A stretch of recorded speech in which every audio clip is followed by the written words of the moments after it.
to bottom before asking another question. You a student athlete? No, I'm not. Okay, you have experience running track in middle school. Although Jinwoo was rather experienced in running all over the gap between dimensions to kill sovereigns, that wasn't something he could refer to as his middle school days or running track competitively, so he could only shake his head with a wry smile. No, I don't. The seniors in the athletics club were ready to welcome this enthusiastic newcomer right up until that answer. But now, their complexions were hardening drastically. A freshman who hadn't even run track competitively wanted to enter the athletics club comprised only of student athletes. Wasn't this kid taking high school track and field way too lightly? One of the seniors blessed with a short fuse suddenly jumped into the conversation from the side. You haven't run track before, so why do you want to enter the team? Jinwoo's reply was rather simple. There's someone I'd like to meet during the athletic meet, you see. She was still in the middle school division, but without a doubt, she possessed enough talent to participate in the regional competition. Well, she used to be an excellent athlete before she had to give up on that dream after becoming a high-ranked hunter, didn't she? If it was an athletic meet featuring participants from both middle and high schools, then wouldn't he be able to naturally run into her there? Jinwoo judged that, rather than forcibly get close to her and insert himself into her life that way, this might be a far better approach for both of them.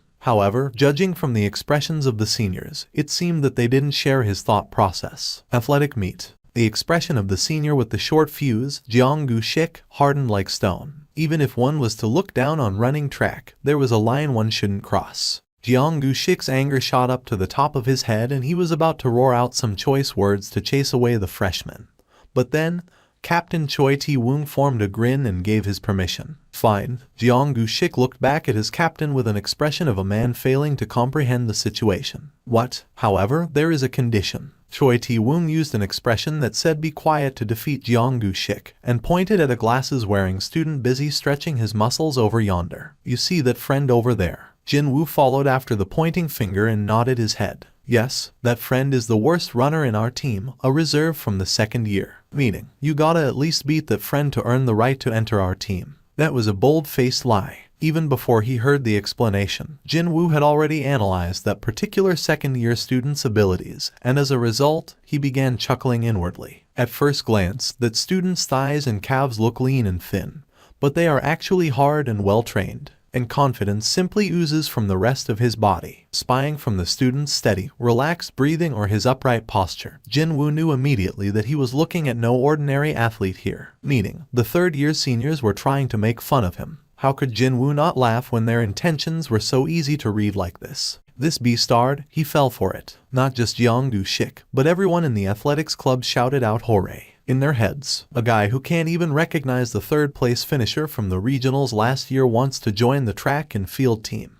Gimme a break. Very good. However, just running the track like that wouldn't be any fun, so how about this? If you win, you get to join the team. But if you lose, you do the team's laundry and cleaning for 1 month, free of charge. Sounds good. Jinwoo. Young Gil tried to stop him, but Jinwoo simply formed a smile that said, it's fine. Teacher Nim, how are you feeling now? Venomous snake teacher Park Gi-sul replied half-heartedly at his colleague's question after they ran into each other on the corridor, and with hurried steps, he quickly walked past the confused-looking fellow teacher. Park Gi-sul's crumpled expression easily spoke of his current mood. I ended up making a fool of myself in front of all the gathered students today. He definitely must have made a mistake. Without a doubt, his strange hallucination was the fault of not eating a proper breakfast earlier today. Just as he mindlessly shifted his gaze down to the athletics field, his eyes grew extra large and he hurriedly lowered himself below the windows while spinning around. What the hell? Why is that kid running around the track with the rest of the athletics club members? It was then the director of the track and field team entered the lounge and discovered crouching Park Gi-sul. Why is the student named Seong Jinwoo running together with the kids from the athletics team? That student's name is Seong Jinwoo. The director took a look outside the window over Park Gi-sul's shoulder and formed a wry chuckle as if he still couldn't believe it.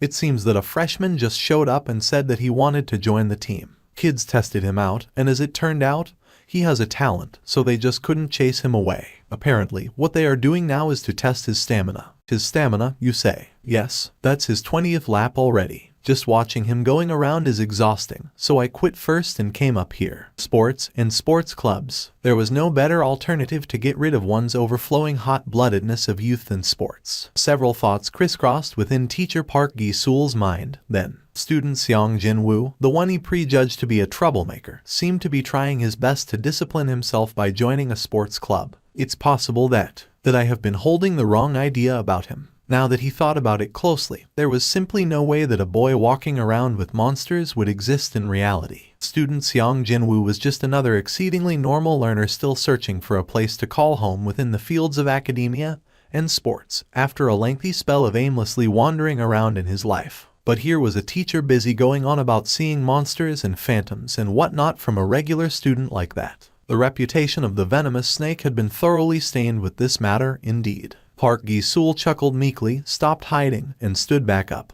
That's right, I should look at him without judging him first. I'm sure that will help resolve all the misunderstanding. Indeed, this morning was too bad, even before he could celebrate himself. Without any warning whatsoever, Park Gi-sul's entire field of vision was dyed in black and the spectacular sight of the shadow army stretching on endlessly entered his eyes. He nearly toppled over from fright, but he forced his legs to steady himself and gritted his teeth. This is a hallucination. This isn't real. It was then. A certain ant monster standing in the frontmost row of the soldiers kitted out in black armor, gazed straight at him and opened its maw wide. In the end, teacher Park Gi-sul did fall on his butt and lost consciousness. Within the subspace in Jinwoo's shadow, Ygritte watched Baru's action and used his elbow to rib the former ant king in the side. Baru lightly scratched the side of his head and before his liege could order him to, planted his head firmly on the ground first. Late at night, Detective Woo Jin-cheol and the youngest detective in the squad stopped by a diner that served gopchang.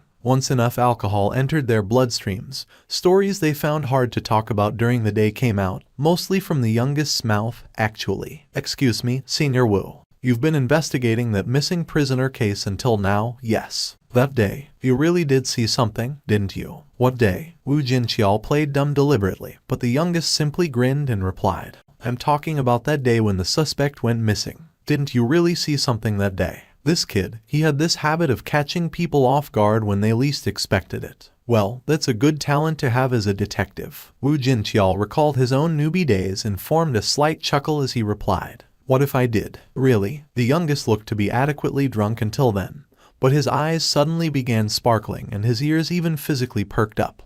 Maybe the power of the booze circulating in him was to blame, or maybe he just wanted to use this opportunity to get some stuff off his chest. Woo Jin-cheol began speaking of things that he'd never even think about uttering in normal times. An ant monsters. Even I can't tell for sure what I saw back then. In any case, those things looked like ants. Ant monsters, is it? Are you saying that giant insects like ants came out? No, not that. Well, they were ants, but it was right then. Just as Woo Jin-cheol spoke up to there, a certain man unsteadily tottering about, as if he had one too many to drink, stopped walking past the duo and addressed them. Those ant monsters, are they monsters with the heads of ants, but bodies that look like humans? The heads of the two detectives, Woo Jin-cheol and his junior, raised up towards the owner of the voice. 1, 2, 1, 2. Choi Tae-woong raised his speed just a bit higher and shouted out, Our goal is to conquer the whole country. Our goal is to. The members almost subconsciously chanted after their captain's words, but they quickly caught on to the fact that their warcry had changed and began questioning their leader. Hey, Captain, I thought our goal was the overall win in the regionals. You're aiming far too low in front of our new ace. While the members of the team lapped around the athletics field, positively buzzing with a heightened fighting spirit, only Oh Young-gil's complexion was turning blue amongst all the runners present. The poor kid ended up following after Jinwoo and inadvertently entered the team as well. Jinwoo, running out in front, heard Young-gil's heavy, rough breathing and tutted inwardly. He wanted to improve the boy's rather feeble constitution, so he said yes to the idea of 1+1 admittance to the athletics club. But it was only a matter of time before someone keeled over at the rate things were going. But then again, it did not be an easy task to let Young-gil escape in this atmosphere when the fighting spirit of the seniors had reached a brand new height that they had never seen before. Left with no choice, Jinwoo loaded just a little bit of mana and sent it behind him. Like dandelion seeds being carried in the wind, the lump of mana gently floated in the air and entered Young-gil's nose and mouth. The effects of Jinwoo's mana were an immediate stamina recovery, as well as a temporary boost to one's muscular endurance, reaction times, flexibility, and to one's rate of stamina recovery, etc. Basically, it was a comprehensive buff gift set, filled with his desire to help out a friend. Since it was a gift set straight from the Shadow Sovereign who reigned over in another world as basically a god, The effects of the buffs were rather incredible. Thick veins rose up on the boys' legs as they powerfully kicked the ground away. One by one, seniors running ahead of young Gil were left behind, and then, young Gil's solo sprint began in earnest. Hang on a minute. Choi Tae-woon was instantly impressed by young Gil, who managed to shoot past ahead of everyone. The captain loudly shouted out in excitement, "Look at our newbie's fighting spirit burning up like that. How can us folks calling ourselves his seniors remain lukewarm when things are like this? We chase after the newbie with everything we've got. Let's go. Let's do it." Venomous snake teacher Park Gi-sul was keeping tabs on the track and field team, diligently going through their morning training regime at a distance. Contrary to his initial worries, it seemed that student Seong Jinwoo was getting used to the life in the track team without any problems whatsoever. Heck, the headmaster even thanked Park Gi-sul out of nowhere, too. Park Gi-sul tasted this bitterness deep within his core whenever he thought about the headmaster's high expectation of him versus his own pathetic situation where he couldn't even look student Seong Jinwoo straight in the eye. And that was why, because of his circumstances, he ended up getting PSS drunk and unloaded all the useless stuff off his chest to a couple of people he'd never even seen before in his entire life. Now why did I have to go and do something like that? Just from recalling that night's events, Park Gi-sul felt like tearing out all of his hair. From inside the darkness of his shadow, Grand Marshal Bellion's quiet voice entered his ears. Back when he returned home from the gap between dimensions, after ending the war, as Jinwoo stepped onto the ground of his home, feeling rightly emotional about his return, a proxy of the rulers showed up and left behind some advice of sorts. He said that, even if it was only a tiny bit of the sovereign's powers, it'd end up causing a humongous change to this world.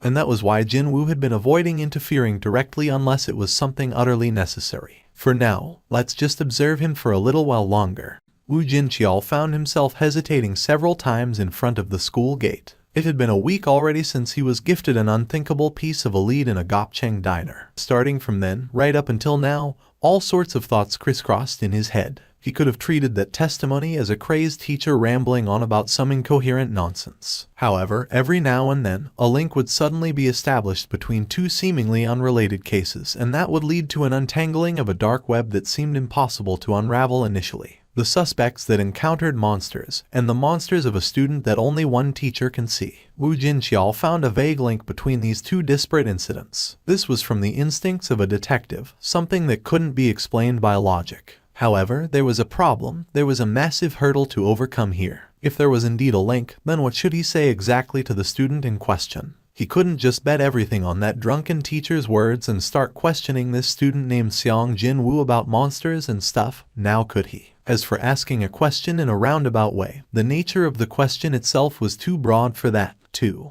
By any chance, do you know anything about these shadow monsters? What about ants that stand up and walk around like people? No matter how hard he practiced it in his head, he just couldn't picture the interview going down well at all. Woo Jincheol pored at the memo pad containing detailed records of the investigation so far and spat out a long, long sigh. It'd be a miracle not to be labeled as a madman while asking around these sorts of questions. At the end of a long, long dilemma, Woo Jincheol turned around to leave. He might come back later after thinking up another pretext, but for now, it didn't seem like the time was right. And so, as Woo Jincheol took steps to get out of there, he lowered his gaze to the ground without thinking much about his actions. Shuck, if it wasn't him, famed even among the fellow detectives for possessing a pretty keen pair of eyes, but someone else not as sharp, they would have missed a faint movement on the ground. Without a shred of doubt, he noticed a blob of shadow move from the shade of a tree towards the school's wall. He definitely saw it. Goosebumps broke out all over his body and he hurriedly spun his head back towards the school. There is definitely something here. Woo Jincheol's determination firmed up then. He no longer cared if people pointed at him,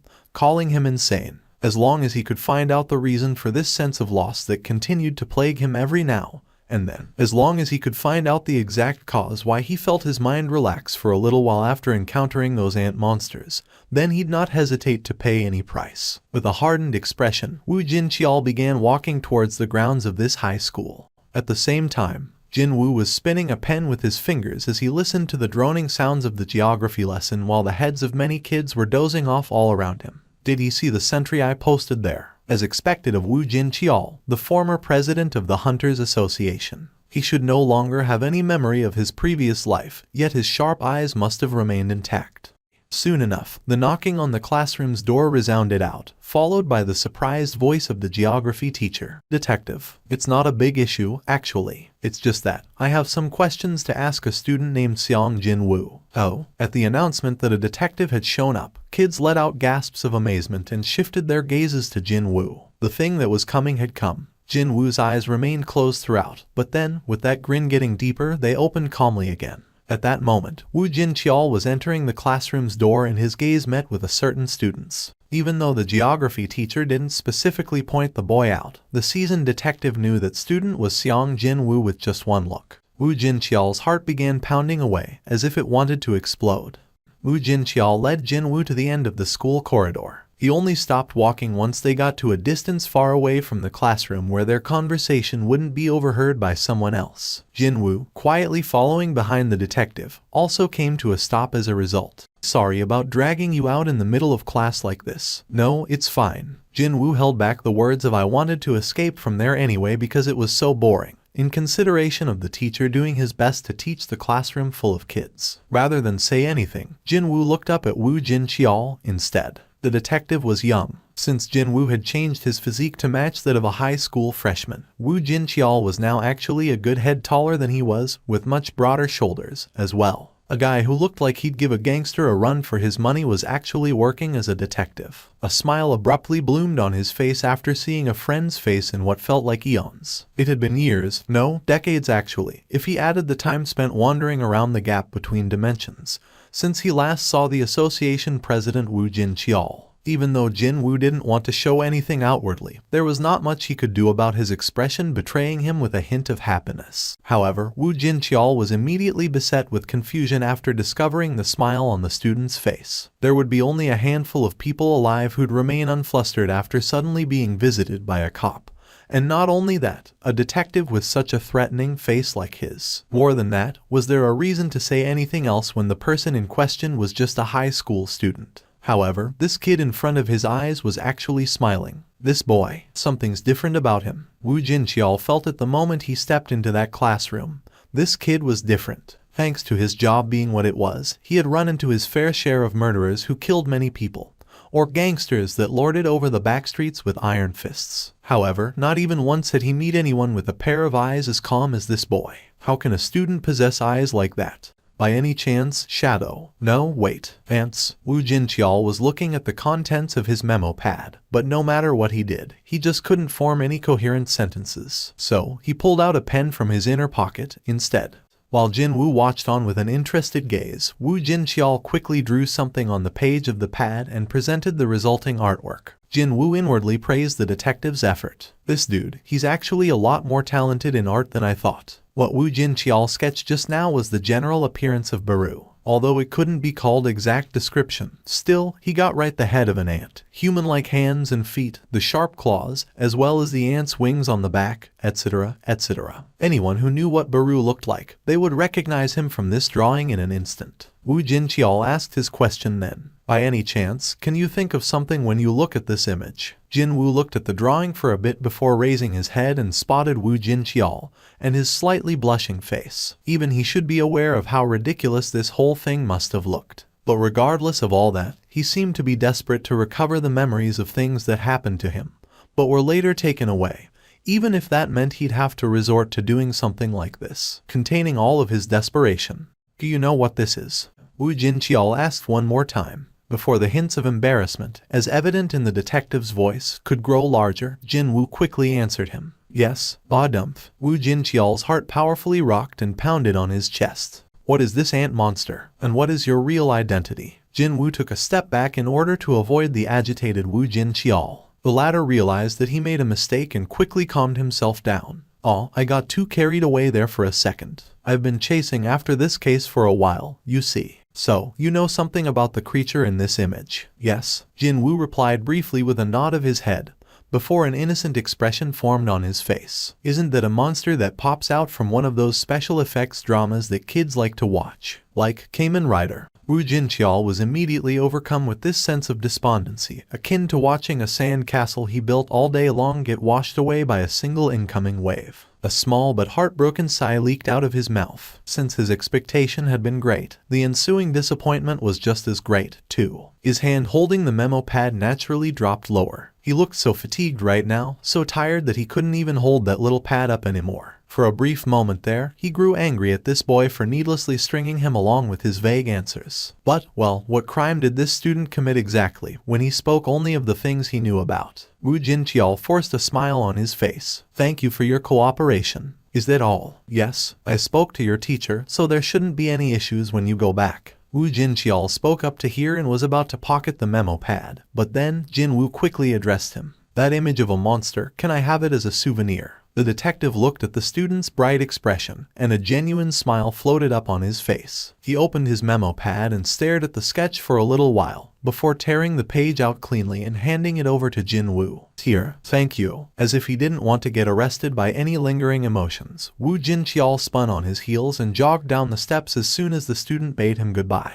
Jinwoo remained in his spot and listened to the detective's footsteps echoing down the staircase. In the meantime, his shadow sneakily expanded to the side like spilt water, and Ygritte quietly emerged from there. Ygritte retained his memories from back when he was still a human, and thanks to that, he knew better than anyone just how sad and difficult it was for a person to be forgotten from the minds of those he cared about. And that was why he thought of the detective Woo Jincheol's entrance as perhaps the most ideal opportunity that came knocking so far. Even if it was just one individual, wouldn't it be a good thing for the sovereign to let someone know how he had saved this world? There was this distinct hint of rueful longing in Ygritte's voice. Still, Jinwoo shook his head. Being able to forget is supposed to be a god's gift to humans, you know. Even if that was an artificially created result after using a tool of God, Jinwoo thought that he didn't possess the qualifications to choose which memories to erase and which ones to keep. Only a god should do something like that. That was why he decided to let the former association president Woo Jincheol go in this manner. Once the break came, the boiling interests of the kids finally focused on Jinwoo. Seriously now, just when would these kids get to experience a TV drama-like situation of a police detective suddenly barging into their classroom? It was only obvious that their unbridled attention would be focused on the protagonist of that tale. Even the girls who were interested in Jinwoo before but couldn't say it outright hurriedly rushed towards him, and soon, a rather sizable horde of people formed around his desk. What happened just now? Hey, Jinwoo, why did a detective Nim come to school? Jinwoo grinned softly at the burning curiosity of his classmates and spoke of the fresh excuse he just cooked up on the spot. Well, he's someone that I know, and he just stopped by to ask me about something, that's all. Wowzers, that's awesome. You're an acquaintance with an actual detective. Jinwoo, I'm so envious, you know. Jinwoo found it hard to keep his laughter in check as the kid's interest began heading down a slightly unexpected direction. I heard from other boys that you got a killer body. Really? Are you an athlete or something? I saw Jinwoo running on the track with the seniors from the school's track team the day before yesterday. Wow, look how broad his shoulders are. As the girls surrounded him from all sides, Jinwoo began pondering how he should go about making them quietly return to their seats. But then, the quartet of the hooligans found one person hogging all the attention quite displeasing and decided to interrupt the fun. Hey, you, aren't you getting really popular now? Even a cop came to see you and all. Once this quartet entered the scene, the boys quickly retreated to their seats, while the girls began to quietly back away. A boy named Namjoon Shik, the one with the highest position within the quartet, began slapping Jinwoo's shoulder that played host to the curious touches of high school girls not too long ago. The corners of his eyes began curling up. Does me being mischievous like this count as school bullying? Are you going to report me to the detective Nim now? It was then, a massive arm suddenly pounced from above and wrapped tightly around Namjoon Shik's throat. The hooligan grabbed at the thick arm as he began choking pathetically, and in the meantime, a familiar face revealed itself above the pale-faced kid. You have business with our beloved ace of the track and field club, boy. That face belonged to none other than the captain of the club, the third-year senior Choi Tae-woo, and he was being accompanied by another third-year, the senior with a short fuse, Jeonggu Shik. All four members of the quartet found themselves trapped in armlocks and headlocks of their seniors, their complexions paling gradually from the lack of oxygen. Seniors, what brings you all here? We showed up to dissuade our ace from beating the living crap out of four idiots. Choi Tae-woong's large frame quaked as he roared out in a peal of loud laughter before he continued on. I forgot to tell you guys that we were planning to hold a welcoming party for our new members later today, you see. You and Young Gil both have free time today, right? Jinwoo glanced at Young Gil and the latter nodded his head. Yes, we do. In that case, see you both after school. Still smiling, the seniors began leaving one by one.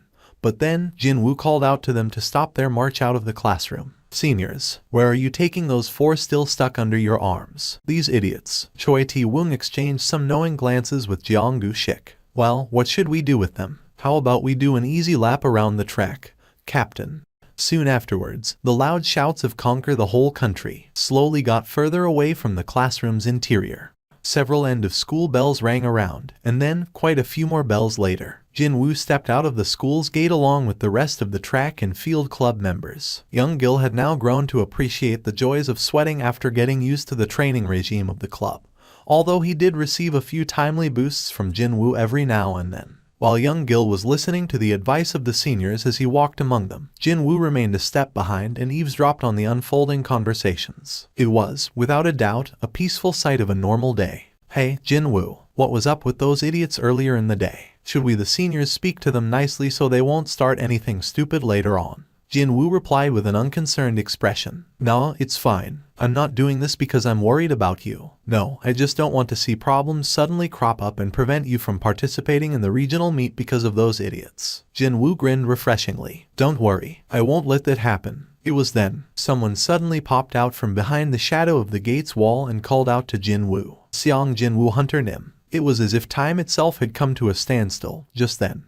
Jinwoo froze up on the spot and slowly shifted his head in the direction of that voice. Detective Woo Jin-cheol had been waiting for Jinwoo until now. The latter's voice trembled slightly. But how? Having finally gotten his confirmation from Jinwoo's reply, Detective Woo Jin-cheol's eyes began tearing up. As I thought, you are him.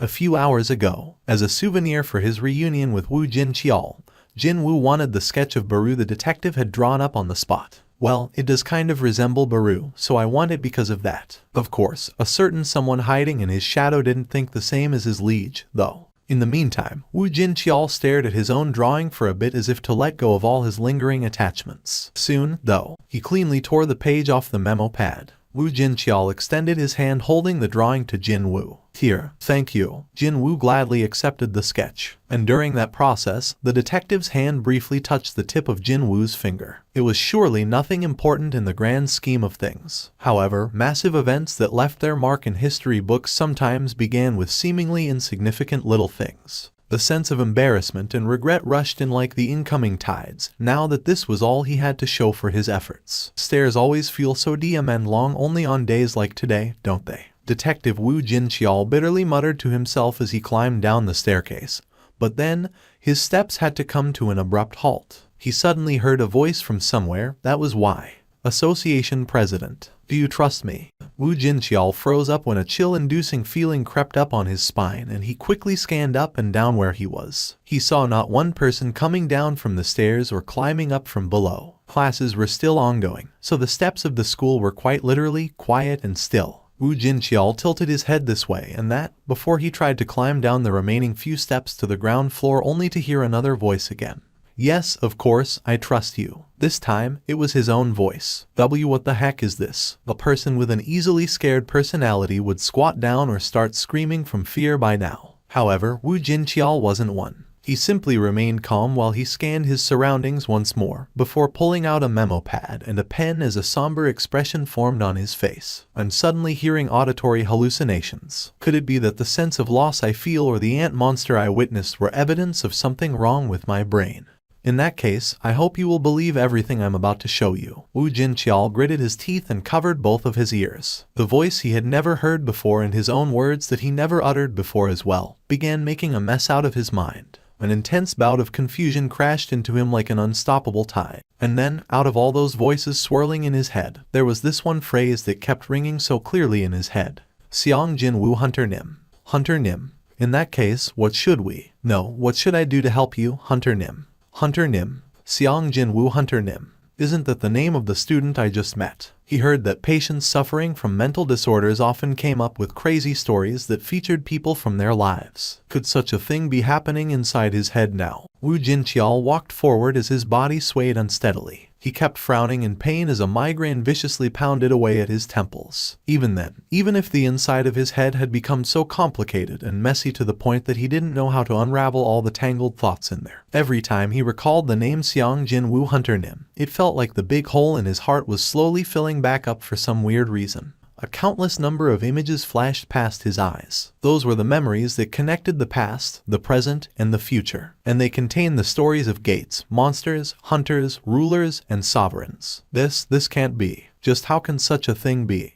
Wu Jinqiao couldn't finish what he wanted to say, and Jinwoo, now the Shadow Sovereign, replied with a lonesome expression. Well, a higher being's memories aren't affected by the flow of time, you see. Indeed, a sovereign's memories easily transcended the boundaries of time itself. Wu Jinqiao panted heavily and with great difficulty after emerging from the flashback of the past. For a short moment in time that no longer existed, his consciousness was connected to Jinwoo, who was a higher existence. And it happened then. Memories sealed tightly away somewhere within his soul had been unlocked through yet another contact with Jinwoo, and were brought back up to the territory of his consciousness. Oh my God. The sense of emptiness that felt as if there was a hole in the corner of his heart slowly filled back up, and warm tears began trickling down from Wu Jinqiao's eyes. He then remembered the question he asked Jinwoo after learning of what the latter was planning to do. Xiong Hunter Nim, are you planning to fight these things, all by yourself? The answer to that question, it was right in front of his eyes now. Hang on.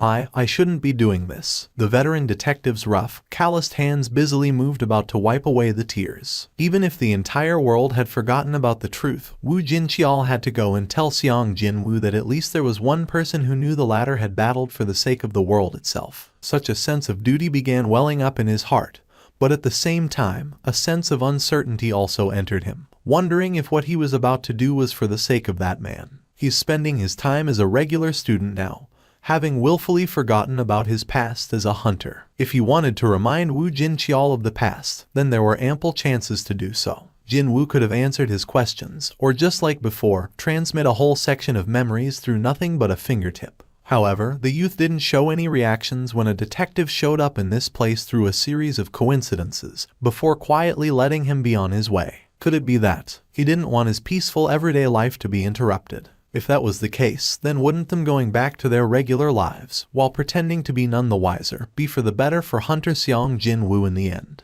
Wu Jinqiao fell into a dilemma.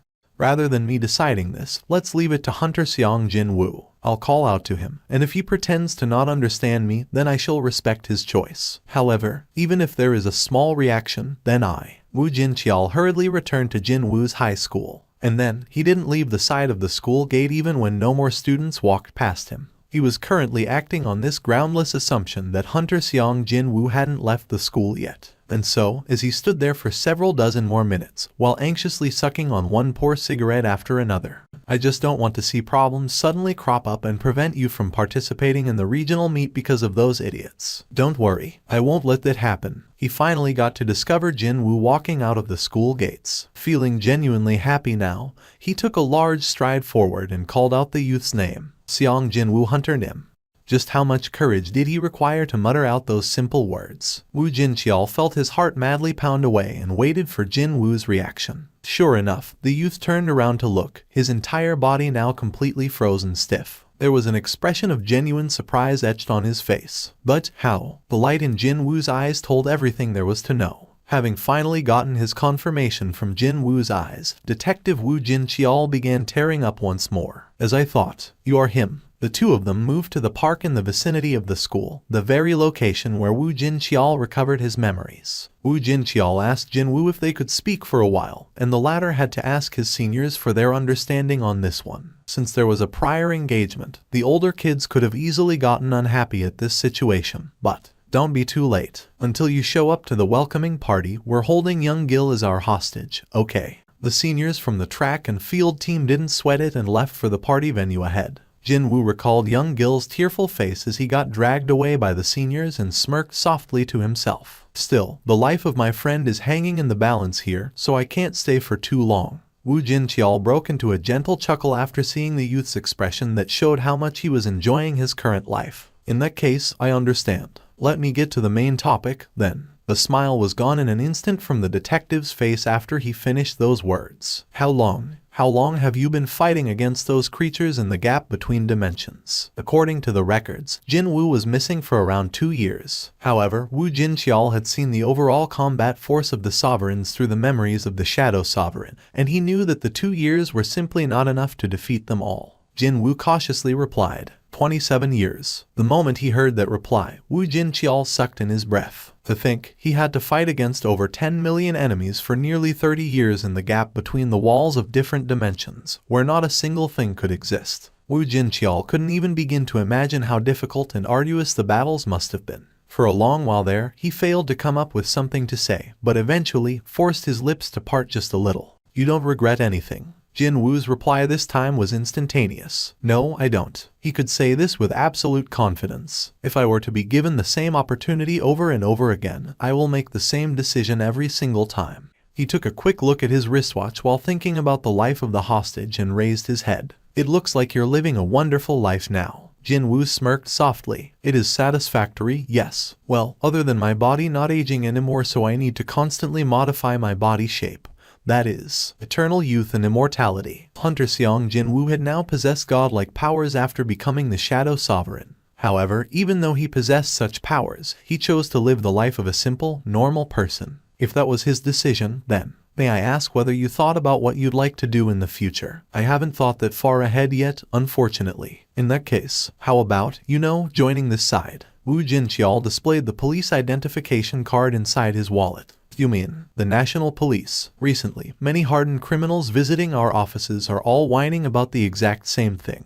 They say that it's hard to make a living with shadow monsters around. Jinwoo studied the identification card for a while, and returned the wallet with a grin on his face. But, if I become a police officer, other cops won't have anything to do anymore, That's precisely why we're working very hard, you see, to create a world like that. He hadn't changed. From when he was the chief of the association's monitoring division, and when he was the president of the Hunters Association itself, the expressions Wu Jinqiao had shown back then remained as he continued his life as a police detective now. I'll think about it. Jinwoo replied so and turned around to leave as he began to worry slightly about his friend's safety. Wu Jinqiao quickly bade him goodbye. I shall wait for your favorable reply. Please don't. I heard that there's a crap ton of work but the pay's pretty bad. Jinwoo waved his hand as he walked away, and Wu Jinqiao smiled gently as his silent reply. Lots of work, but rubbish pay, is it? A wry chuckle leaked out automatically from his mouth after hearing that wonderfully succinct assessment that left no room for a rebuttal. While thinking that he'd just call out the youngest and treat the kid to a hearty meal, Wu Jinqiao politely bowed his head towards Jinwoo's departing back, now a faint silhouette in the distance. As the only man who knew of that youth's sacrifice, he stood for everyone in this world and expressed his gratitude, perhaps for the first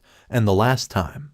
On a certain day in April, only a stone's throw away from May's doorstep, an American emergency call center was blessed with a strange phone call. Hello, I'm a tourist currently traveling through the desert. It was not uncommon to hear about tourists getting lost. Since that was the case, the call center operator figured that this call was from yet another poor stranded soul searching for a way out from the middle of the vast desert. Did you run into an accident, sir? No, it's not actually that. In that case, did something else happen to you, sir? No, I'm not calling you because I ran into a problem, but I'm calling to report something that I'm seeing right now. The call center agent got ready to connect the call to the emergency dispatch service while replying in a calm voice to make sure that the caller wouldn't start panicking over the phone. Is it something urgent? Should I dispatch the emergency personnel to your location?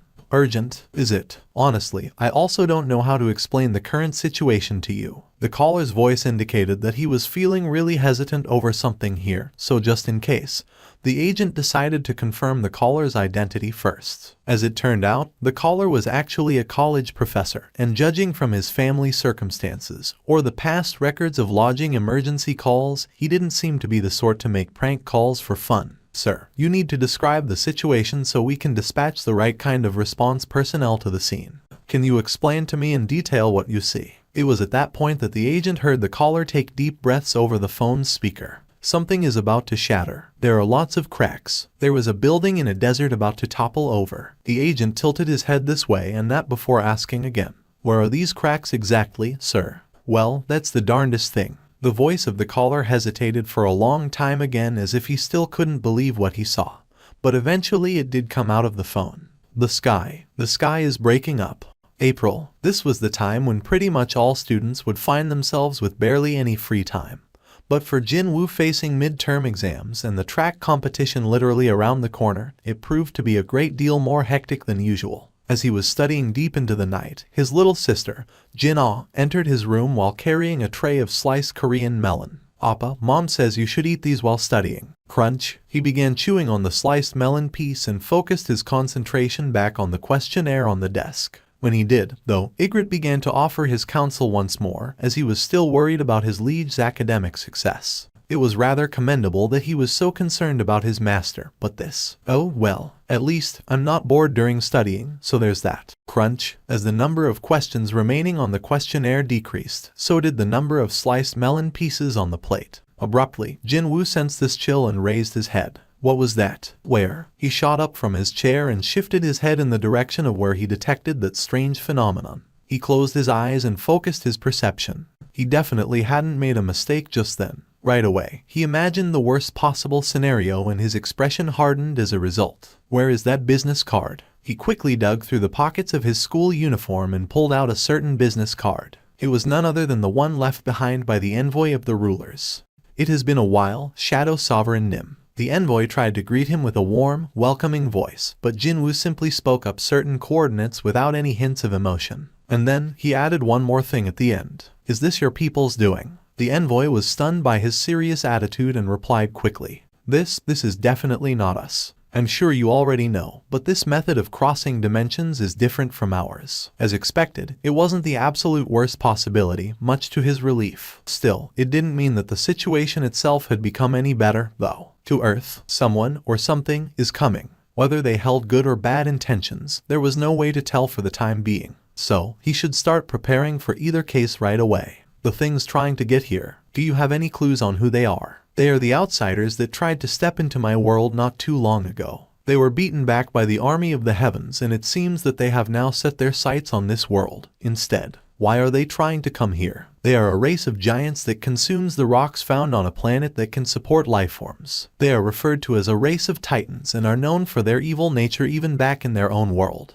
Their reason for coming to Earth should be rather obvious at this point. Jinwoo leaned against the chair's back and nodded his head. So, they are not friends. Yes, they are most certainly not. Now that he knew what their purpose was, the nature of his response had been decided as well. However, there was something he still felt curious about. This didn't happen before the Chalice of Rebirth was used, so what gives? Jinwoo could only remember the gates and monsters, but nothing about the attack of an alien race capable of eating a planet. The envoy hesitated slightly with his answer before willingly admitting to it. Yes, you're indeed correct. Actually, when I told you about them invading our world not too long ago, I was referring to the timeline that has been overwritten. Meaning, the creatures that should have been aiming for your world changed their heading towards Earth instead. Yes, the envoy replied as thus, carefully observing any changes in Jinwoo's mood. Of course, he immediately figured out the reason for this change. And the cause, those creatures chased after the traces of Sovereign Nim, who possesses incredible power. At least, that's what the exalted rulers believe happened in this event.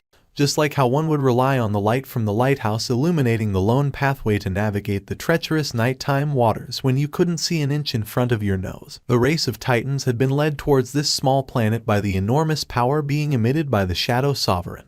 The potential influence Jinwoo's powers would have on this world, the one that shouldn't exist and shouldn't remain. The part the rulers were worried about had finally become reality. Still, the rulers felt that they owed Jinwoo big time, and thus, they weren't planning to sit back and watch another crisis unfold on Earth. The agent made sure to drive this point home. The exalted rulers have already deployed the army of the heavens. Jinwoo slowly shook his head. No, it'll be too late. Even if they started creating a tunnel connecting from that side to here right now, at a bare minimum they would still need a good few years to get here. By then, everything would be over. In that case, I shall take care of it. My soldiers and I will stop those beastards. Jinwoo was fully confident of defeating these new enemies if they were on the level of being driven back by the army of the heavens. The voice of the Shadow Sovereign seemed to heavily press down on the envoy's shoulders, and he nervously swallowed his dry saliva. Regardless which forces they were, none of them would prefer to have this man as their enemy. The ruler's agent suddenly felt pity for this race of titans now. Somewhere in the desert, west of the United States of America, the American government sealed tight the surrounding area and invited every expert they could get their hands on to this place.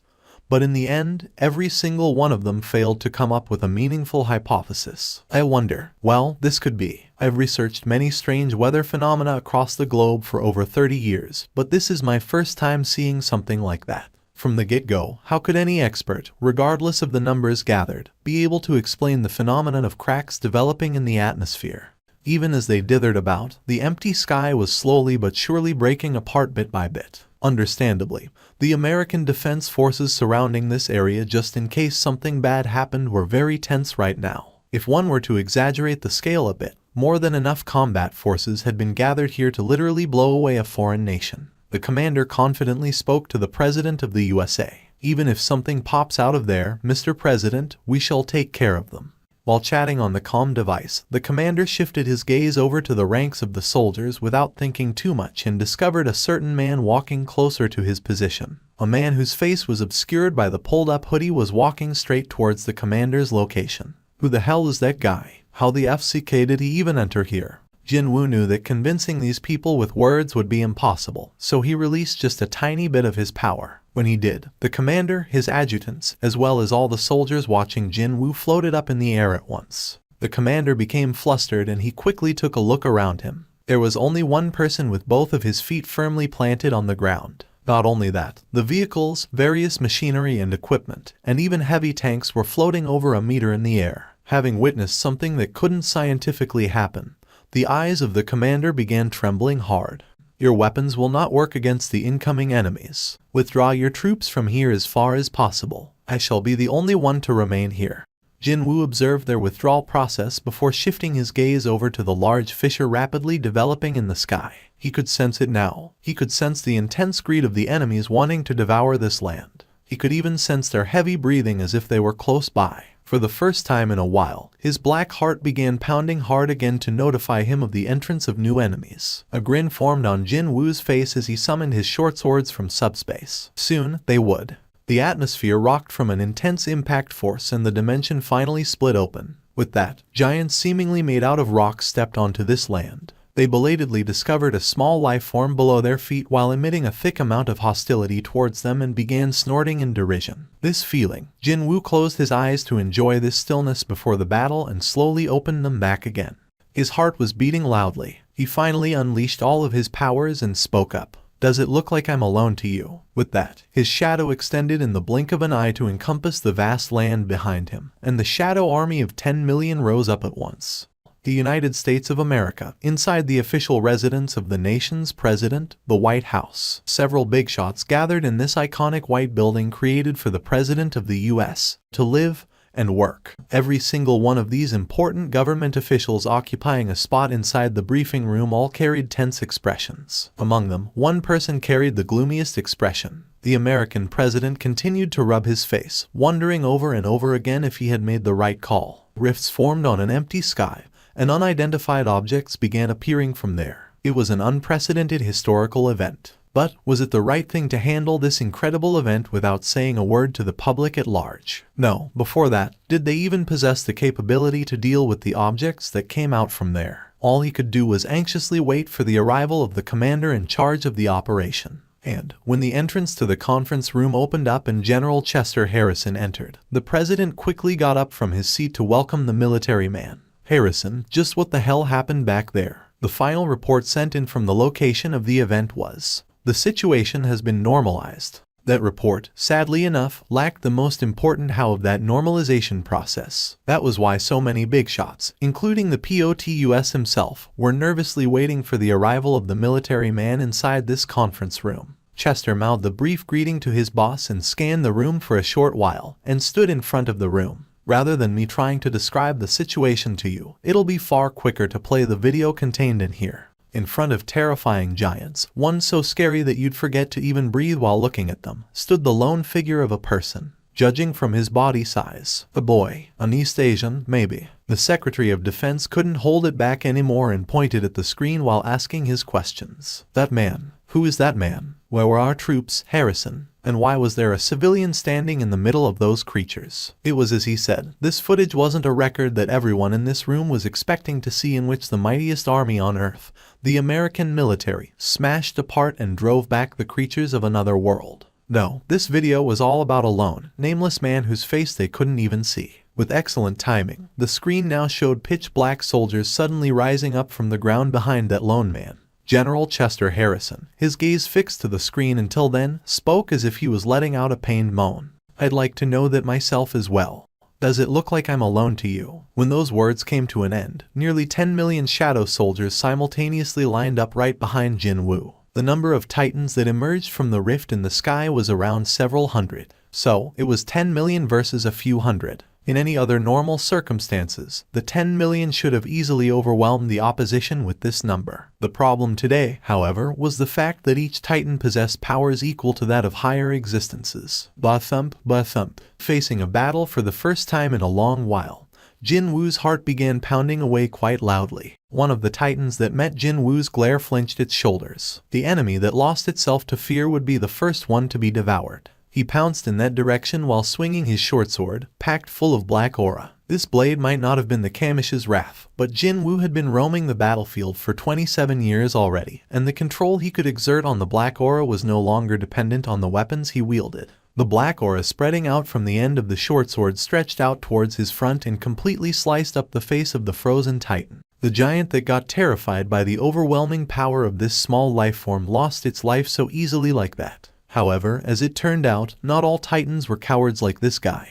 One razor-sharp killing move later, and another massive physique came crashing on its backside. Jinwoo kicked the chest of the toppling titan and jumped up high, before slicing and dicing the hands of the titans relentlessly reaching out towards him. While there were titans freaking out over the fact that they lost out in the contest of strength, there was also another titan who was smashing down with its arm as if it was waiting for this precise moment. While the palm swung downwards viciously as if to crush a bug to death, Jinwoo spat out mana with a terrifying roar to deflect it away. The titan got flustered by the invisible hand suddenly shoving its arm away, only to belatedly realize something. It realized that there was a massive black fist flying straight in its face. The black aura concentrated on Jinwoo's right hand morphed into the arm of a giant before cleanly blowing away the head of the titan. Maybe they finally had enough of Jinwoo's fighting spirit. The titans surrounding him began backing away one step at a time. Jinwoo scanned his enemies with puzzled eyes, but then, a titan even bigger and sturdier looking than all the rest confidently strode out from among them. Strangely enough, though, the one to actually speak was a rather small lifeform standing on the shoulder of this particular titan. Instead, it was a humanoid made out of rocks that looked like a miniaturized version of the titans. It threw a rather insidious grin in Jinwoo's direction. The talkative creature had both its hands reach out before pointing back at itself as a wide grin formed on its face. It was then Jinwoo was forming an expression of ridicule as he listened to the fool talk, but then his head quickly snapped to the side. With excellent timing, a streak of crimson light flew in from behind Jinwoo and utterly erased the so-called greatest warrior of the Titans from existence. It was fired by an ancient great dragon, which was currently being ridden on by Bellion. The Grand Marshal asked his boss in a bit of fluster. Jinwoo shook his hand to show that it was all good and shifted his gaze towards Bellion. "You know, these guys seem to be way too arrogant for their own good, so it looks like you'll have to pay them extra special attention later on." The trusty Grand Marshal bowed his waist politely before flying away to somewhere else, and Jinwoo took a sweeping look at the remaining titans. Most of the invading rock giants' higher-leveled combatants had been destroyed by Jinwoo, and as for the remaining ones, they were being overwhelmed by the black tidal waves created by his shadow soldiers. Utter silence. Could there be any other words that could better describe the current atmosphere pervading within the conference room? As if someone doused the entire room in icy cold water, it was eerily quiet in there. The POTUS had become completely speechless after watching the footage. However, he did eventually regain his voice, albeit with great difficulty. "That man, have you uncovered his identity yet?" The general shook his head in silence. The true monster capable of toying with those scary-looking monsters ended up saving the United States of America without anyone even realizing it. No, maybe the entire world. Unfortunately, if you flip the notion of a power capable of saving the world on its head, it also implied that the same power could destroy this world as well. The president realized that uncovering the identity of that mystery man, at the very least, should be their top priority and asked the big shots present within the conference room, "Is there any way to uncover and confirm the identity of that man from the footage?" Anyone. They began offering up their opinions here and there, but they all agreed that it was realistically impossible to do so. But then, indeed, it may realistically be impossible. When we are talking about realistic means, that is, sir, the director of America's Central Intelligence Agency, David Brennan, raised his voice. The president quickly looked at him. Is there something you'd like to tell us, Director? Director Brennan cautiously spoke up. If a realistic approach is impossible, how about we employ unrealistic means instead? The big shots around him tilted their heads, but Director Brennan simply formed a grin. We do have a way, a certain person who can inform us of the truths that no one would have known, through fantastical means. Could he be talking about? Pretty much everyone living in the United States of America would have heard of her name by now. It was an open secret within the world of politics that she had been maintaining a special relationship with the CIA. The president recalled her name and his brows shot up. What you're saying is, the director replied confidently. That's right, sir. It's Madame Norma Selner. Just like before, she will help us with the right answer this time as well. Somewhere in the quiet suburbs on the outskirts of a city, a black saloon car gliding smoothly on a certain road finally arrived at its destination, a small, but cozy and inviting house with a red roof. The ones climbing out of the vehicle was the director of the CIA, David Brennan, and his two bodyguards. The director studied the red-roofed residence for a little while before issuing a new order to his underlings. You two, wait for me here. But, sir, since these two agents were charged with protecting him, that order was a rather difficult one to accept, but the director's attitude remained unchanging. Madam, it's me, Dav. She was the real deal, a true superhuman. So, predicting his unannounced arrival for someone like her would be easier than, say, changing the channel on TV with a remote. It's been a while, madam. Good to see you, Dave. The director raised his head. The last time he stepped in here was about a year ago.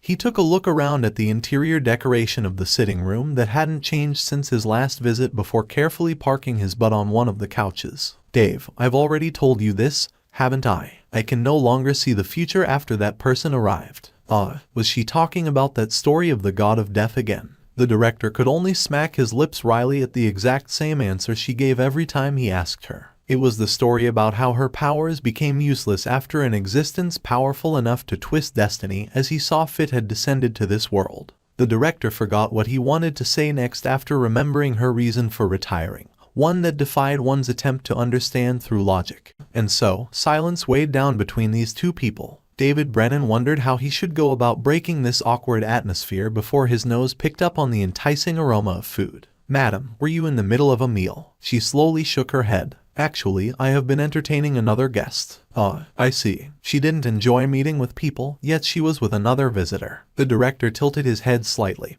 but soon enough made up his mind to stop beating around the bush. The smile on his face vanished next. In that case, I shall get right to the point and get out of your hair as soon as possible. When he said that, though, the madam replied as if she was waiting for him. The answer to the first question is a yes, and for the second one, a no. Hang on. The director could only form a flustered expression when his questions were answered even before he had a chance to say them out loud. She grinned refreshingly. You wish to ask me how I knew about your questions if I can't see the future anymore, am I wrong? Dave, the answers you seek from me are actually the matters of the past. I simply took a glimpse at a portion of the past and provided you with a suitable answer. The director nodded his head, a soft moan leaving his lips. She carefully continued on. Well, then, shall I provide you with proper answers to your questions? David Brennan pulled out a handkerchief and dabbed the sweat on his forehead. Of course. Please go ahead, madam. She then began with her explanations. That's right, Dave. I know just who it is that you wish to find out about. Her answer to the first question was yes. However, her answer to the follow-up question was no.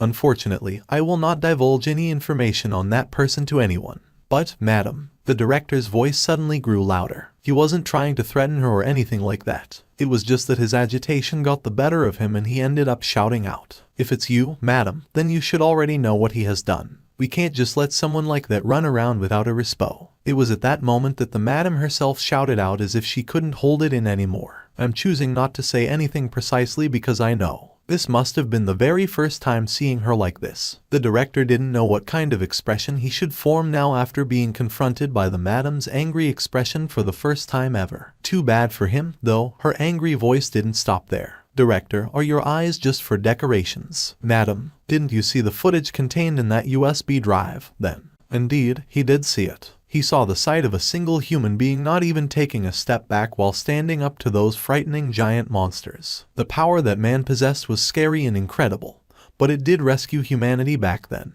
Would you believe me if I told you that event wasn't the first time?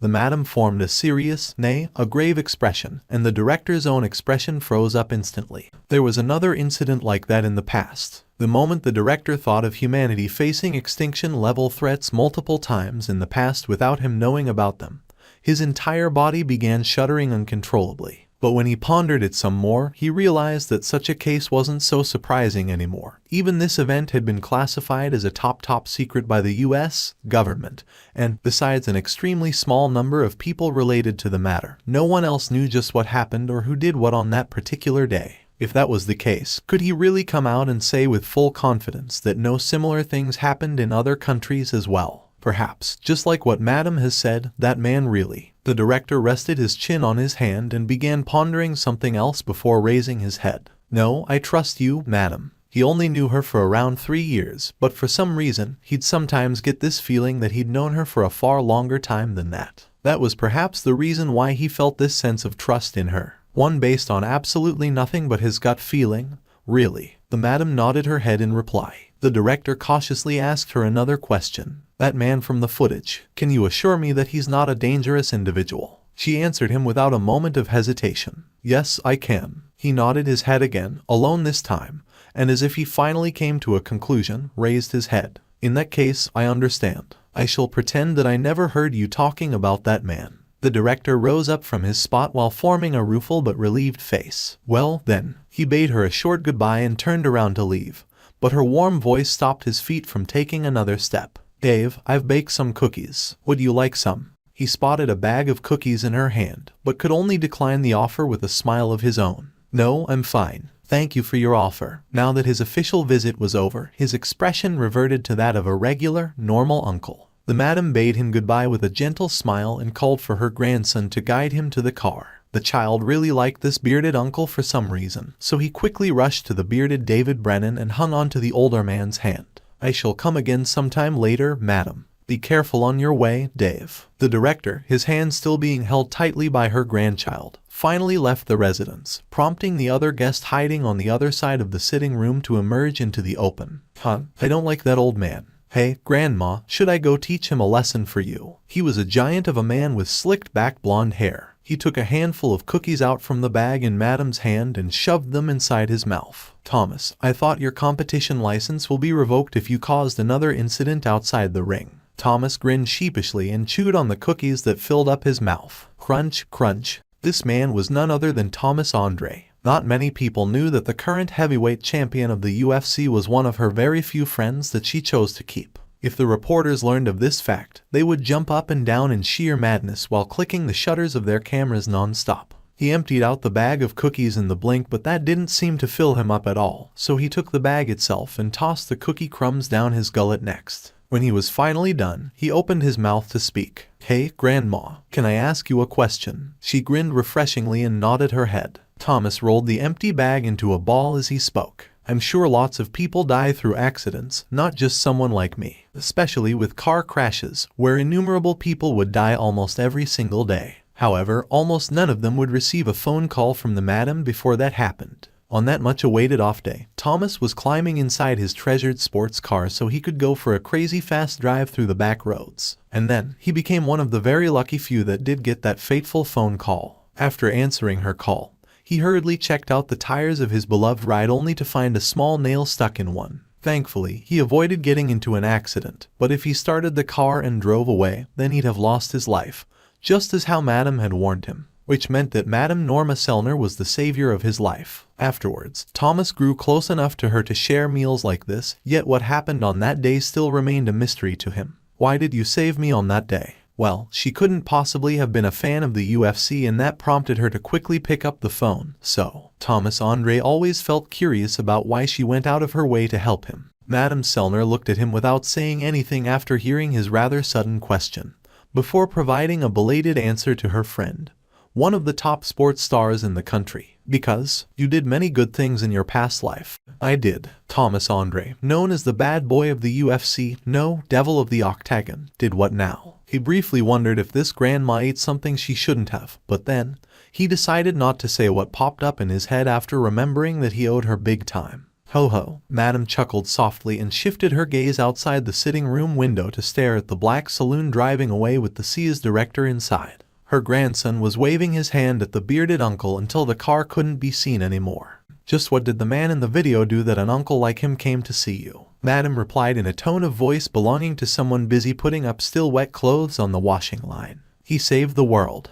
Sometimes, it was hard to tell whether this old lady was joking or was being dead serious. Well, that's why it's so fun being around her, anyway. Thomas put on the pair of sunglasses he liked to wear all the time, and shifted his now darkened gaze towards Madame Selner. In that case, what would Mr. Hero who saved the world be doing right about now? Madame kept her gaze on her grandchild walking back inside the house, a quiet smile forming on her lips. I wonder, maybe he's enjoying his youth to the fullest somewhere. In the location of the qualifying rounds of the track and field competition filled with the heated cheerings of the spectators, featuring schools from all over South Korea. When the captains of the two rival high school track teams came together on the field, perhaps unsurprisingly, proverbial flames began erupting from the eyes of both men. Oi, Choi Tae-woong. Looks like you've lost your way, doesn't it? You even let a freshman enter every type of competition, didn't you? Jinwoo's school track team was now facing off against the pointed ridicule belonging to the captain of their longtime rival from Hwasong Tech High,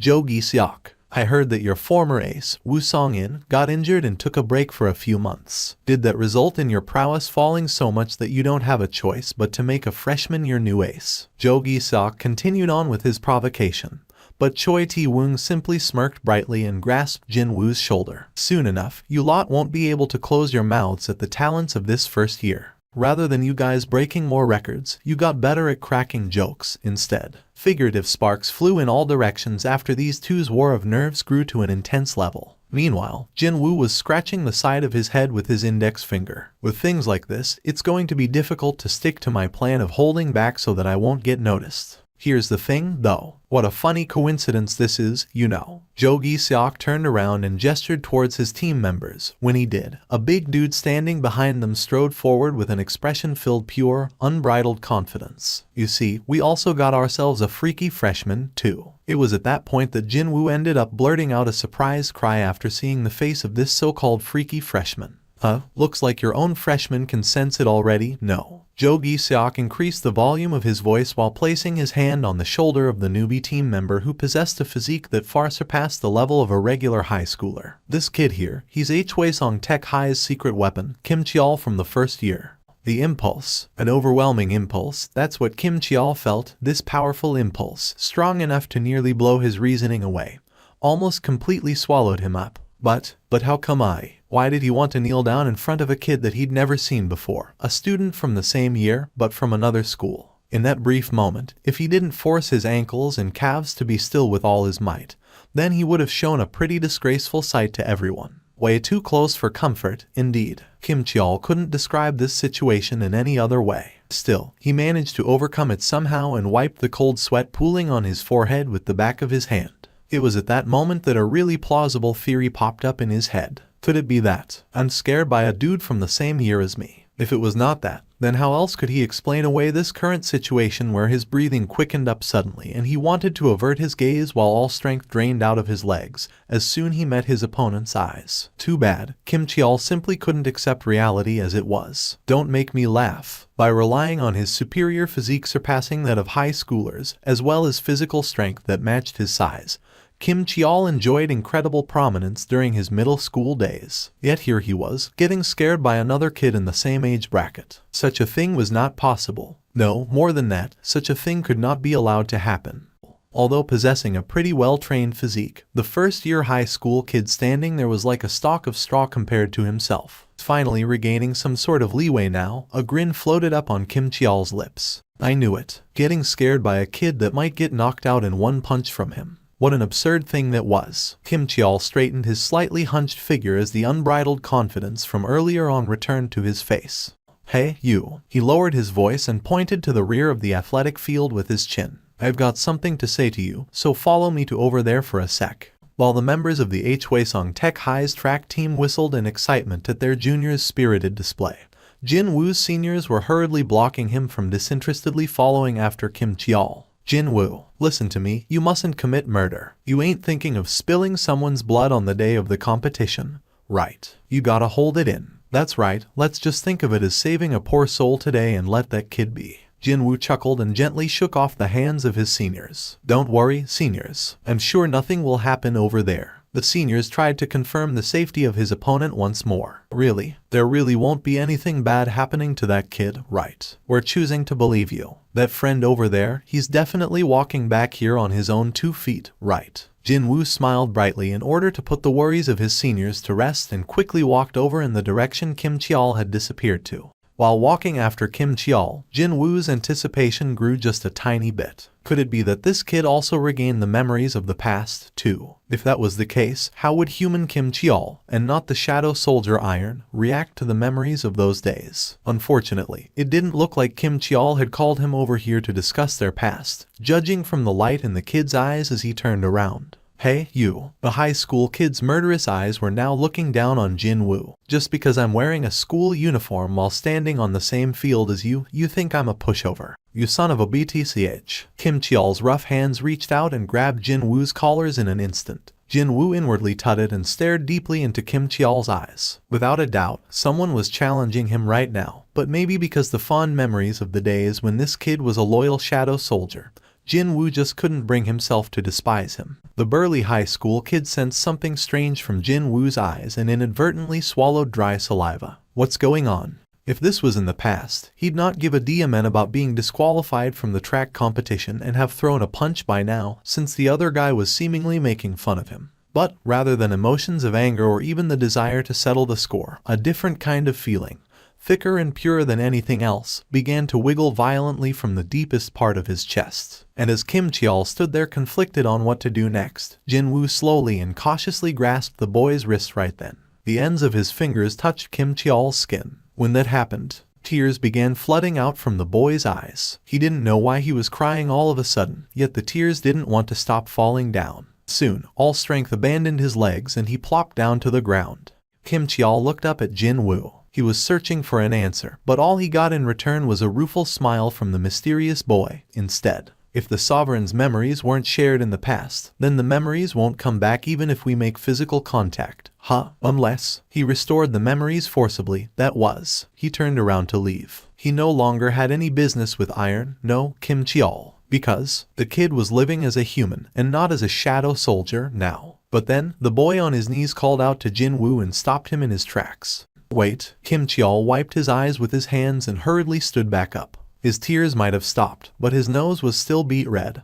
But not caring about that, he squarely met Jinwoo's gaze shifting back at him so he could speak, his voice choked up with thick emotion. This, what they call love. He was being swept up by the sudden torrent of powerful emotions that he had never experienced before. Although he was deeply mistaken about what his feelings were, he was dead serious right now as he had ever been in his life. Jinwoo stared at the boy for a long while in an utter daze, feeling like he's been struck hard in the back of his head. Eventually, a lengthy groan escaped from his mouth. This won't do. Indeed, he couldn't let some poor kid live the rest of his life confused about his sexual orientation like this, now could he? When Jinwoo walked closer, Kim Cheol's cheeks blushed beet red like a maiden in love. Unfortunately, snap, all signs of cognition and emotion were wiped from the boy's face along with the sound of fingers snapping. Kim Cheol's eyes lost focus and became blurry. Jinwoo stood in front of him and began inserting new memories to replace the old one. Okay, so, you tried to provoke me, but then found out, coincidentally, that I was the son of your father's friend's friend's friend, and that's how we got to resolve our differences. Kim Cheol dazedly nodded his head. Oh, and also, for a brief moment there, Jinwoo recalled back to when the kid was still Iron, and was crying his eyes out as they were about to say goodbye, right before the chalice of rebirth was to be used. A thin smile floated up on his lips and he continued on. From here onwards, you gotta stop behaving like a bad person, alright? You were one of the guys who fought to protect this world, so be proud of yourself, man. Yes, sir. After hearing a hushed, soft reply leaking out of Kim Cheol's lips, Jinwoo finally undid the hypnosis and let the boy be. Kim Cheol regained his consciousness and stayed rooted in his spot for a little while, utterly confused, only to belatedly discover Jinwoo's distancing back over yonder, as if he was separating again from a friend he met after a long time. Jinwoo waved his hand in a genial manner. Hey, see you again next time. Oh okay. Feeling bewildered by this situation, Kim Cheol waved his hand and smiled along awkwardly as well. Nice. Jinwoo turned away from the kid's direction. A happy grin